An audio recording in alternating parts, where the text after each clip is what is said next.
सरकार दे मनरेगा दे विच सोध बिल दा विरोध लगातार अकाली दल कर रहा है। अज संसद दे विच भी हरसिमरत कौर बादल ने मनरेगा सोध बिल दा जम के विरोध किया। उन्होंने कहा कि यह सरकार सानू पैसे दे नहीं रही ते तुसी सानू पैसे देने नहीं कि की तुसी चाहुंदे हो कि गरीबां दे घर चुल्हा ना चले। इस करके सांसद मैंबर का कहना है कि इस नू वापस लिया जाए। की कुछ कहना सी उन्हां दा तुसी भी सुनो। Thank you sir. So I stand to oppose this Viksit Bharat Guarantee for Rozgar and Ajivika Mission Gramin for the reason that although there may have been many faults in Manrega, but it was powerful because it told the poorest of Indian that the state was answerable to them.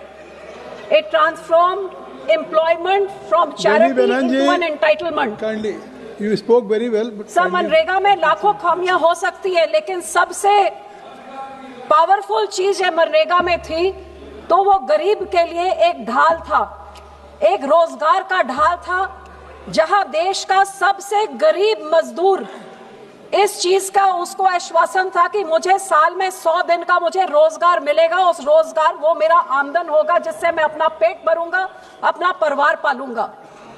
Sir, it was an entitlement that the poorest expected and got from the state.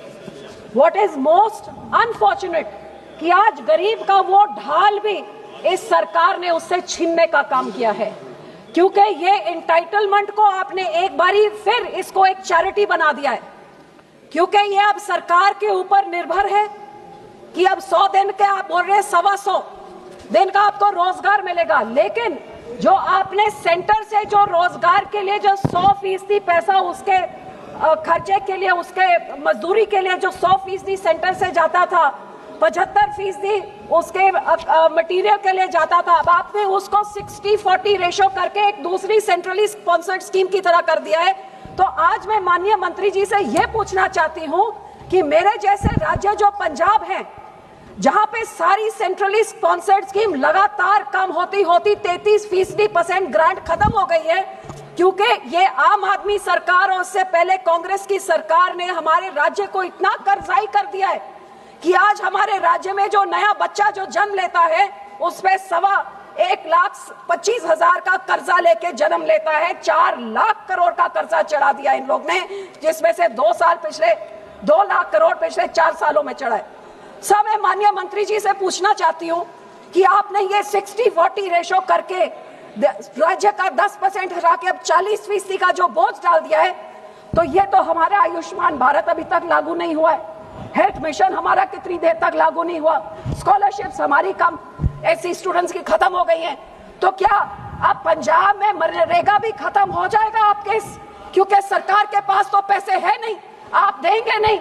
तो आज जब आप अपनी पीठ थपथपाएंगे कि आपने एक कानून पास कर दिया है अपने नंबरों के जोर और जबर से, ये याद रखिए कि पंजाब के जैसे राज्यों में करोड़ों गरीबों के घर में दीवा नहीं जलेगा, क्योंकि उनका मनरेगा हमेशा के लिए खत्म होने लगा है, क्योंकि राज्य सरकार के पास 40% के पैसे नहीं है, और पैसे नहीं है तो उन राज्यों में मनरेगा का काम खत्म हो जाएगा।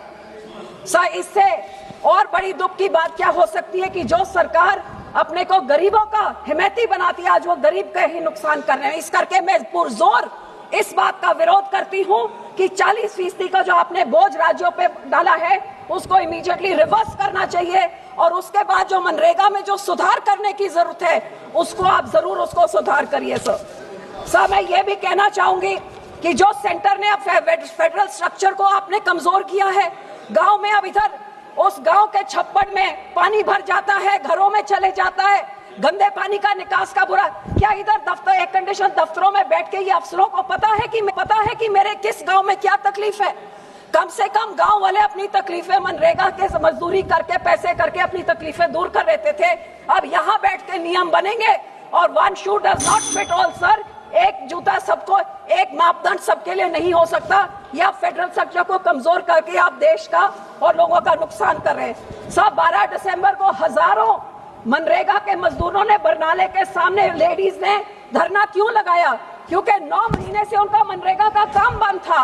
2 महीने से पैसे नहीं मिले। Kindly conclude. मंत्री जी कहते हैं 6,000 करोड़ भेजे, राज्य सरकार कहती कुछ भी नहीं भेजा और उनका मजदूरी का हक मारा जा रहा है, तो वो कहाँ पे जाए? Kindly So, conclude. sir, ये मैं कहती हूँ 125 दिन छोड़िए, सारे ही खत्म हो जाएंगे। conclude. आज पंजाब की आर्थिक हालात ऐसे हैं कि नौजवान बेरोजगार घूम रहा है, वहां पे पिछले और इस साल में ही दुगनी होने की लगी है बेरोजगारी। इससे बेरोजगारी कहां जाएगी? किसान हत्या के जैसे काले कानून आपने किसान के लेके आए थे, अब ये मजदूर का काला कानून आया है। मैं आग्रह करती हूं कि ये मजदूरों का काला कानून आप वापस लीजिए और मनरेगा का पैसे जिस सेंटर से आता था वैसे ही आते रहे। श्री राजकुमार शुक्रिया। चाहड़।